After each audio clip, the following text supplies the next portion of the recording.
All information shared in this video is our educated opinion, formulated from research, judgment, analysis, education, and personal life experience. Any material used from the public domain follows fair use guidelines and applicable laws. Fair use is a use permitted by copyright statute that might otherwise be infringing. This content is for education and entertainment. We encourage others to conduct proper research and, if needed, consult an attorney for legal advice regarding music licensing.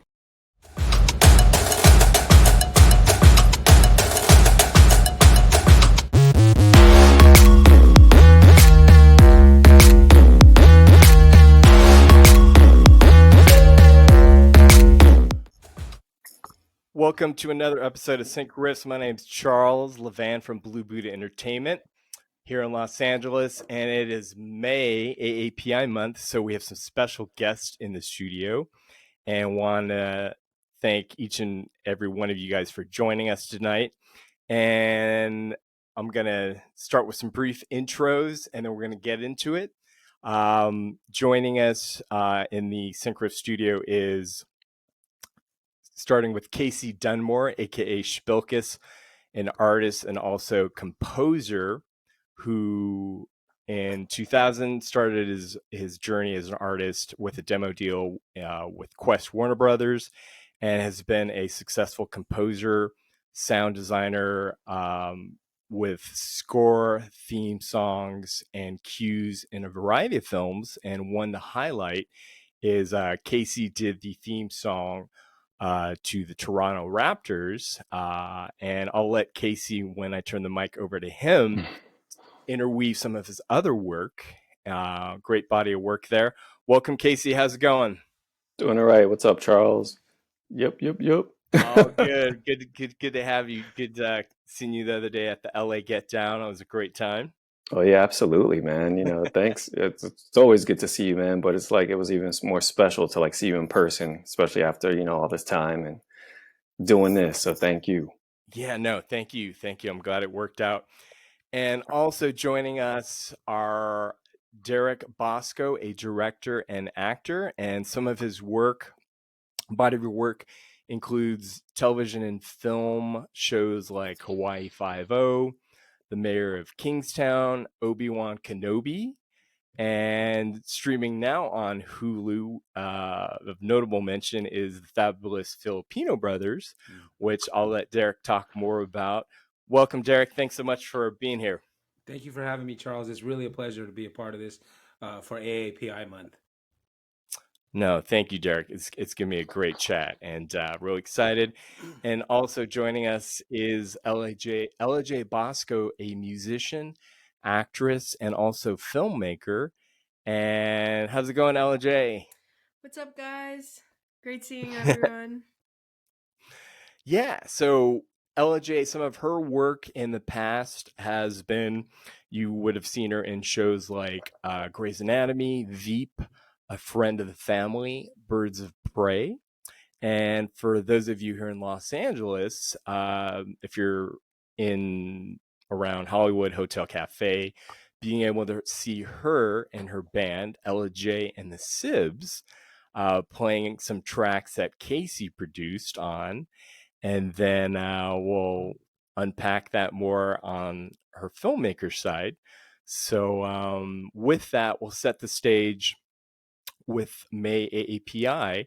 One of the questions, and we'll do the roundtable, is for each and one of you guys, is when you started out in your career in the entertainment, film, music space, how did you navigate being part of the AI community and perhaps issues of underrepresentation?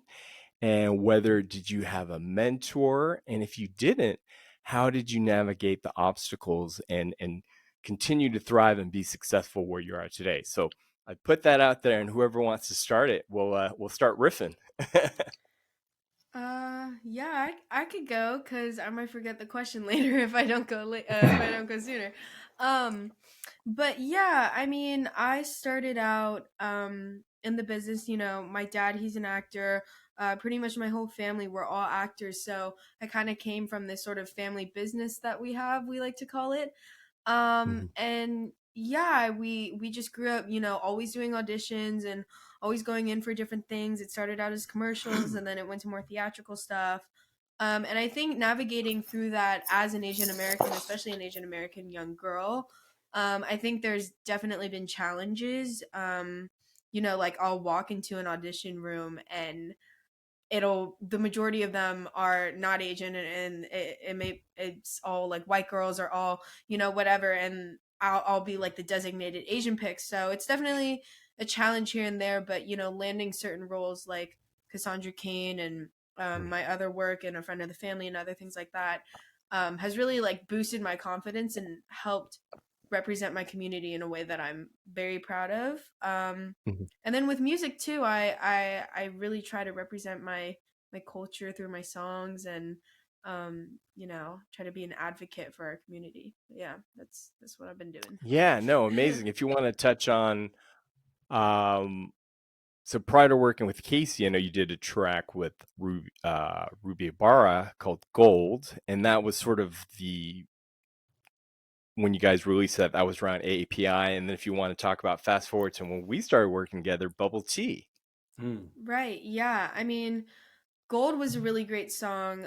Ruby Ibarra, she featured on that song, and that one is really all about taking pride and ownership in your beautiful brown golden skin, because a lot of it in the like Asian American world, there's a lot of like skin whitening and in the beauty world and all of that. So we wanted to kind of reclaim our skin color through that song with Ruby, which was really cool. And then with Bubble Tea with Casey, I really wanted to have like a summer anthem for Asian kids, like specifically. And I was like, bubble tea and boba is like a really big craze right now, and a lot of people are talking about it. And so, what better way to do it than to put a song about it? Yeah. Yeah, no, and correct, Casey, weaving in what Ella J said, the track featured on KCRW, Bubble Tea. Yeah. Shout out to friend DJ Francesca Harding Yeah. at KCRW. Yeah, no, great track. And then there was a video that was also done, and that was played I think you guys had a launch party for that. Yeah, it was. Or do you want to talk about it? Yeah, well, we took it to a lot of film festivals, which was nice. But we were fortunate enough that we got it on MTV and on Nick Music videos, and that's always been a dream to have that representation. It was in rotation for over the summer last year for like, I don't know, 2-3 months. Shout out to Eddie Meza for helping make that happen for us, and it was really exciting to see the music video with the MTV logo, or the Nick Music logo. Yeah, no, and Casey, no, and thanks, Derek, for that. It's because visually, the two are companion pieces, obviously. And Casey, when you sent me the track, correct? So Ella J had the vocals for it, and then you lay down. What's your process when you get it, working together with Ella J? Well, basically, Ella, she like wrote the whole song, like vocals, guitar. She like had like all the ideas, and how we usually start. She's like, yo, just send me like a demo of what you're working on, and she's like, hey, I've got this song. Bubble Tea, though, however, that was a quick turnaround because they wanted to get it out, for like AAPI month. So like that one was definitely a different kind of special journey. But yeah, Ella basically, she, I'm like, hey, let me check out the lyrics. We talked about, I think we kind of have like a little vibe going of like what I kind of know how she kind of thinks and what she would want. But I always like to double check, say, hey, what kind of drums are you thinking? This is what I'm thinking. And she's like, oh yeah, that's what I was thinking, and then she'll like give me some references, and I'm like, all right, cool. Just like having ideas. I don't want to, if she's thinking here and I'm like thinking here, it's not, it's really not going to work.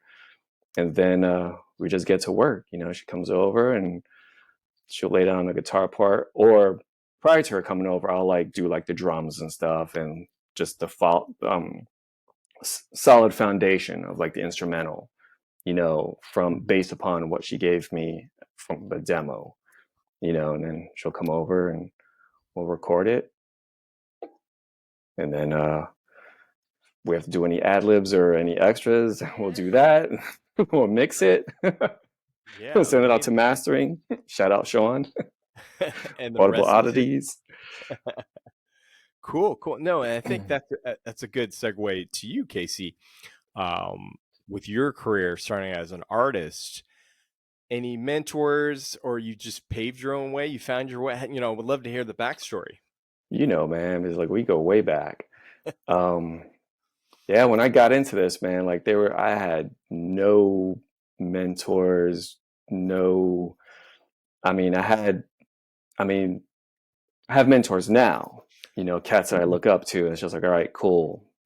You know, they're established. But when I got into it, I had no idea. You know, I started writing a lot of music for like MTV, you know, I linked up with you.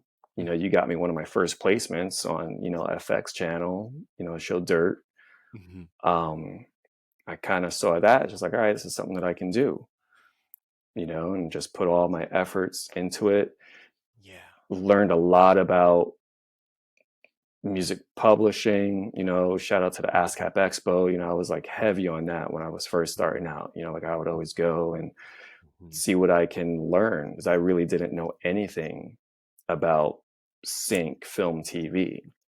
And then a couple of people that I knew, just like from like past relationships that I had built. So I have like a kind of like an odd background. I used to work in music. That's how we know each other, you know. And then yeah, just kind of connecting dots, you know. You were like, hey, I'm starting a sync company. You down to give me some music? I'm like, all right, sure, you know. Yeah, yeah. No, no. And Casey, you know, thread the needle, because I think it might have been an ASCAP Expo event that we were at. And, you know, we've been in it for a minute, and, you know, looking around the room, me being a sync agent, you being an artist, you know, there's only like 5 of us in the room representing on the creative side back then. And now, you know, the numbers are growing. And I think, you know, the key point there is going out to the events, being seen, working together, networking within our community. And there's so much talent, and it's just connecting that. That's why, you know, and this is a thread to you, Derek, and what, you know, what your sister, Lady Jay Basco, at the LA Get Down. I mean, that sense of family and seeing everyone support and represent. So that's a great, turning the mic to you, Derek, with your career starting out as an actor. Would love to hear, you know, challenges, opportunities. You know, how did you find your way, and were there mentors there for you? I think growing up, all of us really looked up to Bruce Lee. You know what I mean? He was like the coolest Asian cat there was. He wasn't a nerd. He was a master at what he did. He was sexy. He was good looking, you know. So I think growing up, me and all my brothers and our friends, we all wanted to be Bruce Lee. You know, that was like our one Asian superstar. But me and my brothers, we got our start as breakdancers in the 80s. And that's how we came up. We were breakdancers in the San Francisco Bay Area. We danced at all the football and baseball and all these whatever events that were in the area. And we eventually got scholarships to the San Francisco Ballet Company. So we were like these hood kids that were taking ballet classes. And then in 1985, we moved to Los Angeles to pursue dancing. And everyone was like, oh, you got to do acting. So we got into acting. And then we still had our roots with hip hop and music. And so I think was it in the 90s we hooked up, Casey? Yeah, because like I used to do open mics with Dante. Yeah, with my brother Dante. And so then I know Casey would be there playing guitar or keys. And then when my brothers and we started a band, it went from, had many names, Fly Brown Dragons, Brown Boys, to eventually the Bosco Brothers. And Casey actually was in the band and produced a couple of tracks for us back then. And this was even before I had Ella. So I don't even know if you know that history, Charles. No. Yeah. It's kind of funny. It's totally weird.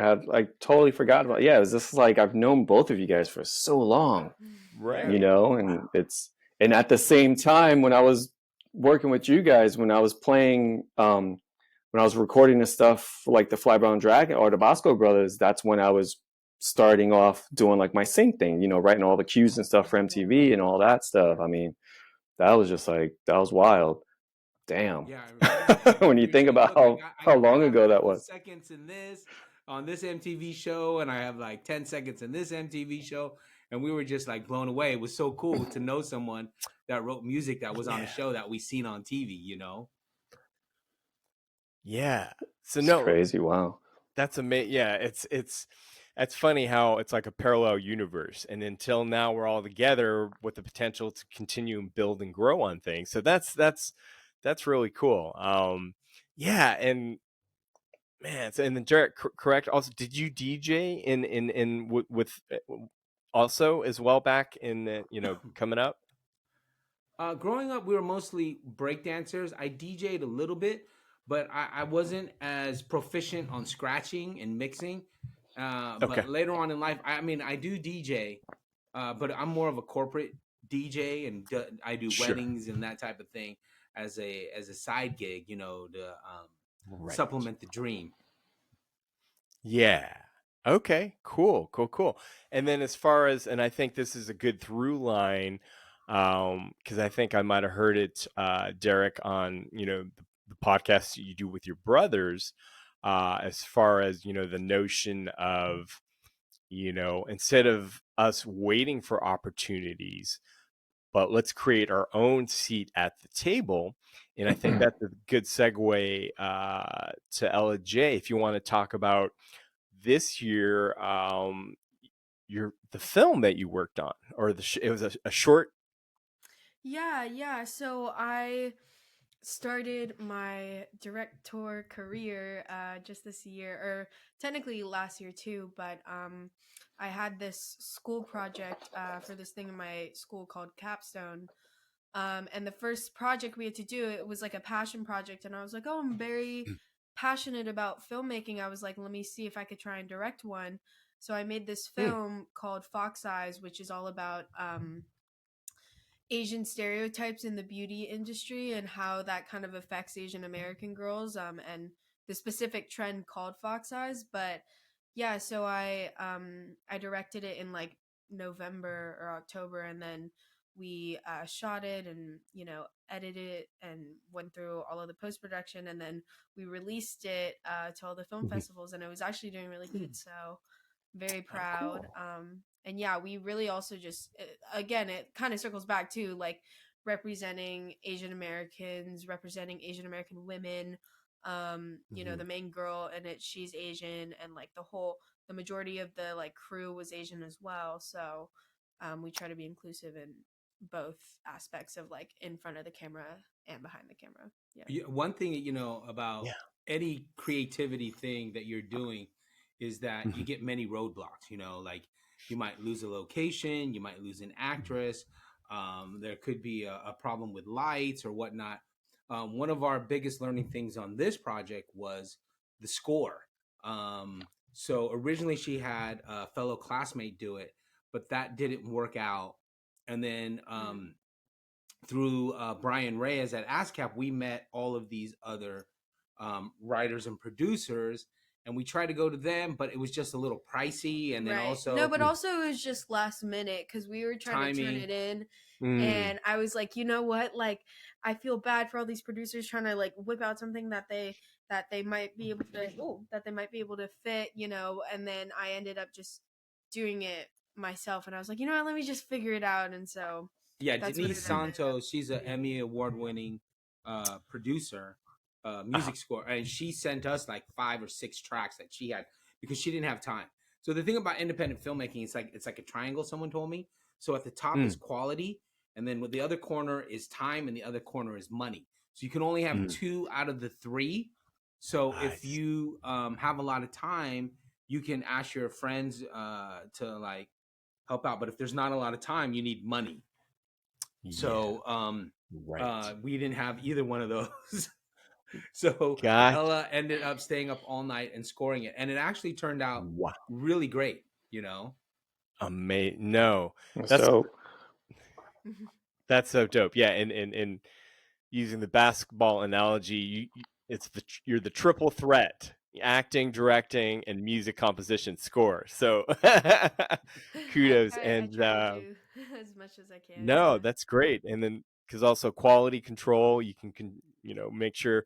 So and then I think that's also, and thanks Jarek for those insights, and that's a good and segue if you want to talk about what year, the fabulous Filipino brothers. Correct. It was directed by Dante. Yeah, it was directed by my brother Dante. So, growing up in this business, there's always been like one ethnic role, and then sometimes that one ethnic role will be Asian, and we're Filipino American, and we're not represented a lot. So then he wrote this. Darian and Dante wrote the film because we Mhm. weren't getting the audition. So it was like kind of like, let's create our roles. And then Dion came along and he wrote on it, and they realized they needed a woman's voice. So then my sister, Ariana Basco, came in and wrote on it. So each brother has a segment, because normally in a film, like I said, there's only one Asian guy, and we wanted to show Hollywood that having 4 Asian leads Yeah. is viable, and we're all different. You Mm. know what I mean? And it's entertaining and it can be successful. So it was kind of like our proof of concept. So we did it. It's on Hulu right now. It's very funny. I like it a lot. And they're quick segments. So if you're like, oh, I'm not really into this segment, it changes and it goes into the next segment. But it's all based around a Filipino wedding. Mhm. Mhm. Yeah, no, and then as far as shot on location, all here in Los Angeles. So they shot a little bit of the movie in the Philippines because they wanted to Hmm. incorporate that. Dante's Very segment is in the Philippines.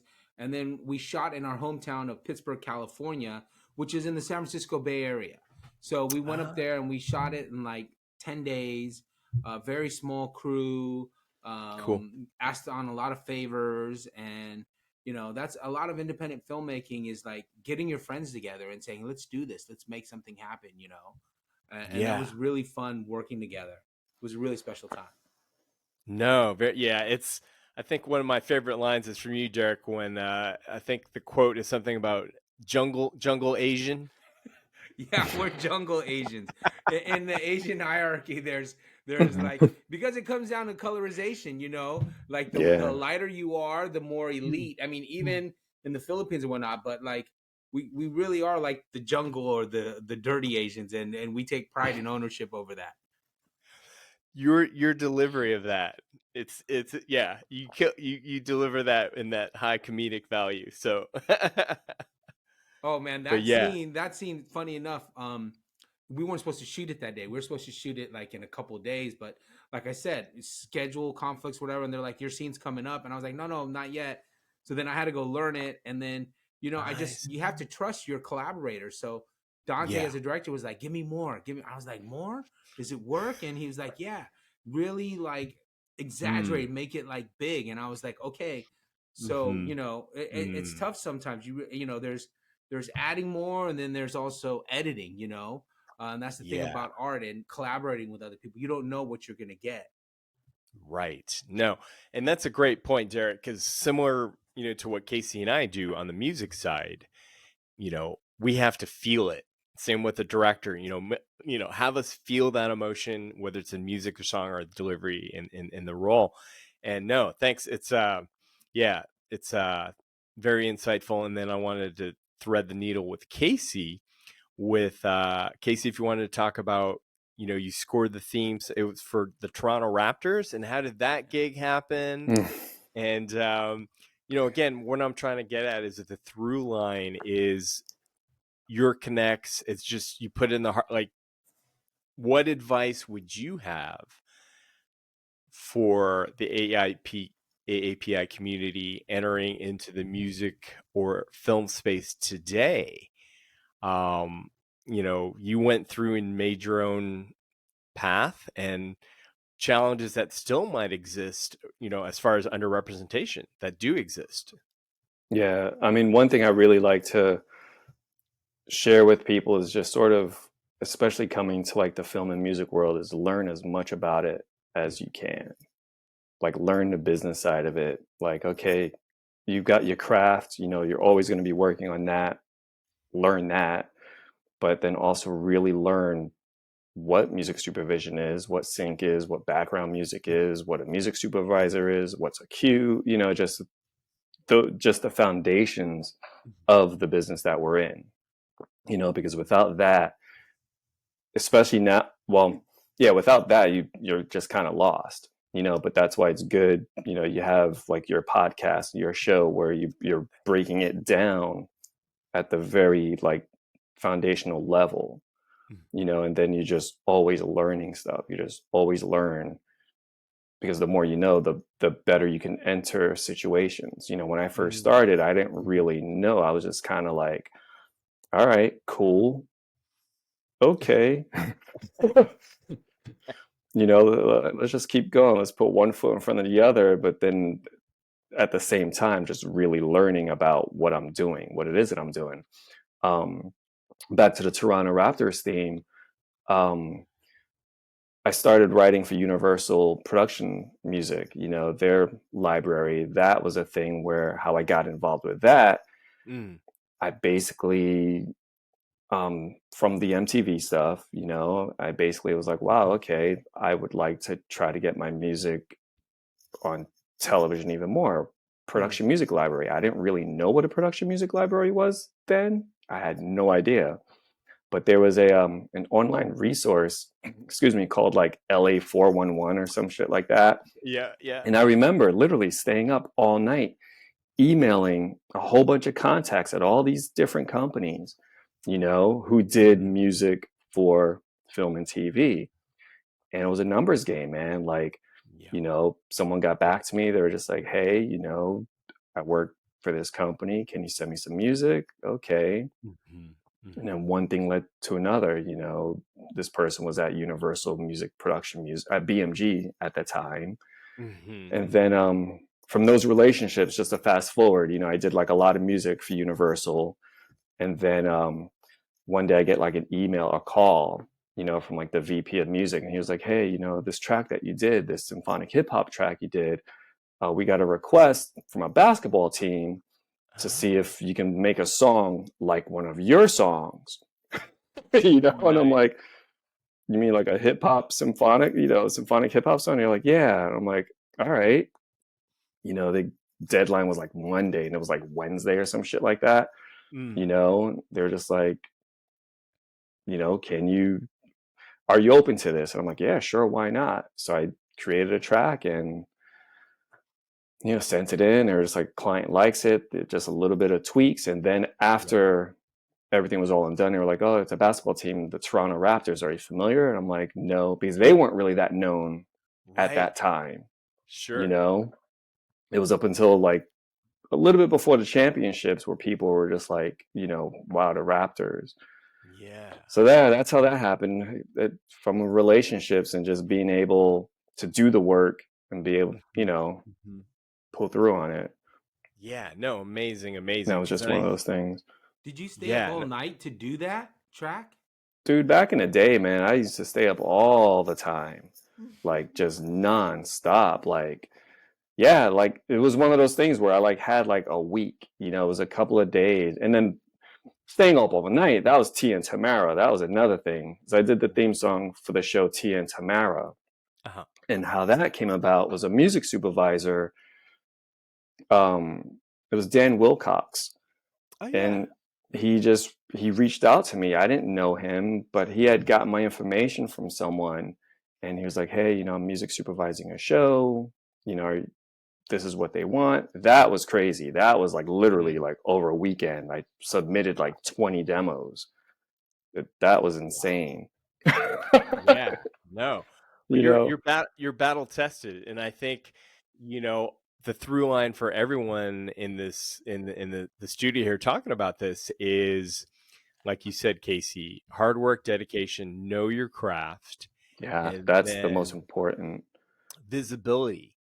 Going to events, what I like, my accountant used to say, we're in an industry where press the flesh, handshakes, you see people, and be a good person, because people always want to help the good folks, peeps we're talented, we represent when it comes to business, our craft, and just so happens as well within the community of AAPI, and making sure we have a seat at the table. And obviously in film, there are more opportunities, but interestingly enough, maybe Derek and LJ, you guys can speak to this as far as correct on the other side behind the camera, as far as directors and producers.